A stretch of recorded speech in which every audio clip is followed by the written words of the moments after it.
why Christians in Iraq have emigrated and continue to do so in large numbers. This question requires an understanding of the factors driving emigration, the barriers to return, and the long-term consequences of this phenomenon. I will, of course, also discuss what our NGO, The Return, Arta Al-Auda, is doing to enable members of the diaspora to return to their country of origin. It's important to understand, first of all, that Christians in Iraq are not merely a religious group, but a distinct ethnic group, since the vast majority are neither Arab nor Kurdish. This is beyond dispute, as evidenced by the linguistic continuity spanning several millennia of this nation, which speaks Neo-Aramaic, a language inherited from the Assyrian and Babylonian peoples, and more broadly from the pre-Christian peoples in Mesopotamia. They were one of the first groups to convert to Christianity as early as the 1st century AD. Our endonym is clear. We call ourselves Suraya, but under the influence of the empires that have ruled the Middle East, we have often been reduced to a mere religious affiliation, or millet, within the Muslim world. We may therefore be referred to by the terms Assyrians, Chaldeans, Syriacs, or Arameans. All these terms correspond to nuances within the same nation and refer more or less to the same ethnic group. To these, we must of course add the small, equally ancient Armenian community in Iraq, whose fate is often quite similar. Let's take a look at the figures for our population, and this is important because they are dramatic. Before 2003, it is estimated that there were over 1 million Christians in Iraq. Since the waves of emigration, particularly those in the 2000s and 2014, there are now only around 130,000 of us left in the country, whilst the Iraqi population has doubled. This figure is corroborated by the ongoing analyses provided by the Shlama Foundation and above all by the latest Iraqi census of 2024, although these figures were shared with me on an unofficial basis. The reasons for emigration are numerous, have varied according to the period and the local context within Iraq, and include factors common to all Iraqi communities, as well as factors specific to the Assyrian Chaldean Syriac community. Among the reasons for contemporary emigration, which are shared with the rest of the Iraqi population, we can of course first mention the dictatorship of the last century, which notably drove many Assyrian communists or nationalists into exile due to the risks they faced. Many Assyrian Chaldeans were in fact Peshmerga fighters who battled the Ba'athi regime for decades, a fact that is not exclusive to the Kurds. Many others fled the Iran-Iraq war, just as many Muslims did. More recently, it was obviously the chaos caused by the 2003 war that drove the majority of our community into exile. The reasons, of course, were the failed state, which was no longer able to provide for the basic needs, stability or security of the population. Very quickly, jihadist movements or Islamist groups, more broadly, began to target Christians in particular as infidels, especially in Baghdad and Mosul. Many people were brutally murdered, including priests and bishops, but also many civilians like alcohol vendors in Baghdad. A lot of churches were targeted, notably the Sayyidat al-Najat Cathedral in Baghdad in 2010, where more than 60 people were massacred. Each of these incidents has driven hundreds of families to leave the country, rather than wait to become the next victims. This situation is even more traumatic because the perpetrators of these acts are supposed to be citizens of the same country. They are not nationals of an enemy country with which we are at war. The neighbors have literally turned into their murderers. The peak of the security threat was, of course, the arrival of ISIS in 2014. Christians in Nainawa, in the heart of their ancestral lands, were given 3 options: convert, leave, or die. Overnight, thousands were forced to abandon everything and found themselves in refugee camps within their own country, whilst their homes were occupied and then burned down for the sole reason of being Christians. This is a deep trauma, and unfortunately, at least half of these displaced people have left the country and never returned to Mosul or the Nainawa plain. Beyond these dramatic episodes, emigration continues, both in federal Iraq and in the autonomous region of Kurdistan. Here too, certain reasons for emigration are common to the population as a whole. In Baghdad, Basra, Kirkuk, Mosul, it is mostly corruption, difficulties in finding work, and political instability that drive people to emigrate. Other factors more specific to Christians are also significant in this context. Islamic conservatism, which manifests itself, for example, in the ban on alcohol throughout the south of the country. This is far more significant than one might imagine.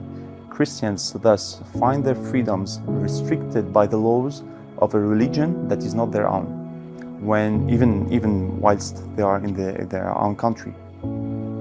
They also continue to face systematic discrimination in certain sectors of the economy. Around Mosul, for example, Christian business owners are often required to pay additional bribes at checkpoints, which put them at a commercial disadvantage compared with their non-Christian competitors.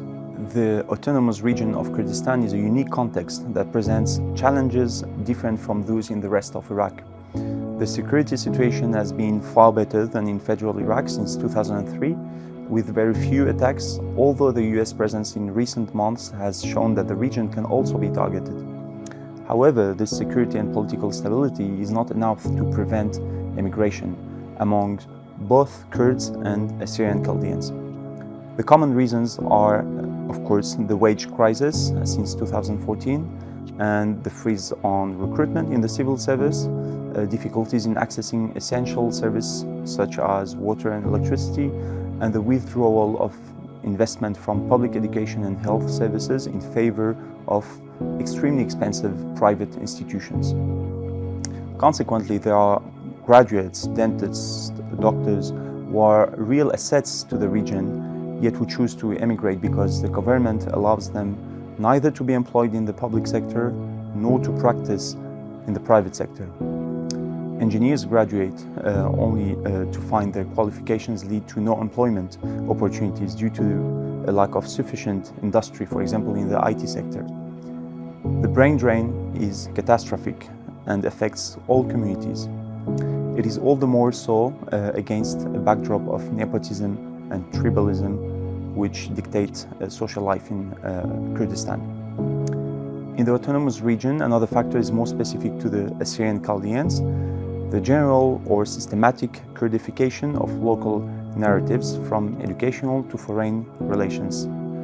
The very definition of Kurdistan, which means the land of the Kurds, is implicitly exclusive, although officials are making efforts to be more inclusive in their communications.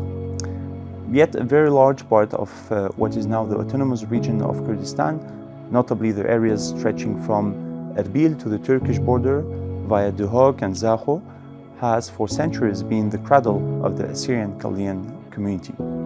Today they are presented not only as part of the Kurdistan region, which is an undeniable legal fact, but as part of Kurdish heritage. This is even evident in the discourse surrounding these ancient sites. The citadel of Erbil, for example, is largely Kurdified in the rhetoric and initiatives surrounding it, even though it's only recently that Turkmen, Jews and Assyrians have moved from it and given way to a more significant Kurdish presence. Recently, an increasing amount of ultra-nationalist hate speech has emerged online, rejecting any Arab, Syrian, Assyrian presence in the region. Some even go so far as to call for attacks on Christian-owned businesses, as seen recently when false accusations were leveled at a cafe in Ankawa regarding the wearing of traditional clothing. Similarly, every year Islamist preachers call on people not to wish Christians a Merry Christmas or to celebrate the New Year, and are widely heeded by a section of the population. Others even openly supported the ideology of ISIS in 2014. On a broader scale, all this builds on centuries of Christians being perceived as barely tolerated infidels who have regularly been the targets of attacks and massacres.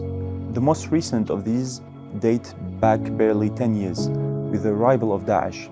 Of course, but this is merely the latest episode of a long series. Example includes the gradual expulsion of Christians from Acre, Ahmadiyya over the centuries, more sporadic attacks and killings in Shaklawa, the Sbey massacre in 1933, and of course, but above all, the genocide of 1915. At that time, Eastern Anatolia was overwhelmingly Christian, with large Armenian, Greek and Assyrian communities. Up to 3 million people were exterminated out of an Anatolian population of 13 million. The natural population growth of this group would have resulted in around 20 million Christians today. We must therefore understand the impact of all this. The targeting of Christians has been constant, repeated and systematic, and is deeply ingrained in the collective memory of this population, which is now all the more vulnerable as it has become, through a series of massacres and forced exoduses, a tiny minority in its own territory. These cumulative events, whether on a small scale or on a broader geographical or temporal scale, have led to a profound loss of confidence in the future. Many of those who continue to leave the country say they wish to do so by themselves rather than being forced to flee in the face of a threat that seems to recur every 10 years. All of this brings us to the question of this community's return, which is not only legitimate but also desirable. Returning poses challenges that are once again general in nature and linked to any form of migration, but also specific to Iraq, Kurdistan, or the situation of Christians. Generally speaking, returnees face difficulties similar to those of any migrant. These include readjusting to a society different from their own, key issues such as employment and housing, and language learning, amongst others. More specifically, both in federal Iraq and in the Iraqi Kurdistan region, there is security instability, a legitimate sense of discomfort linked to the lack of guarantees regarding essential needs such as water and electricity, and access to healthcare and education, which have declined significantly since 1991 and have not been improved in the public sector since 2003. There are, of course, reasons specific to the Assyrian Chaldean Syriac community. Firstly, the original reasons for their migration are still partially present, such as security and political risks. Secondly, on a more practical level, a returnee from this community faces a society that does not speak their mother tongue, Neo-Aramaic, and must therefore make the additional effort of learning Arabic or Kurdish. On the other hand, many Iraqi Kurds and Arabs I know, and even non-Iraqis from these ethnic groups, find it much easier to integrate and find employment in a society whose language and religion they share. Even job seekers and investors often have access to a tribal network, to wastat, which the Assyrian Chaldeans do not benefit from, particularly because their community is mostly not tribal.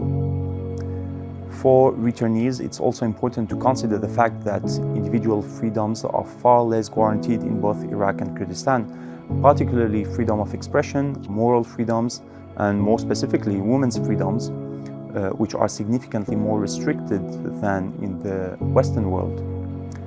The long-term consequences are dramatic for this community, but also for Iraq as a whole.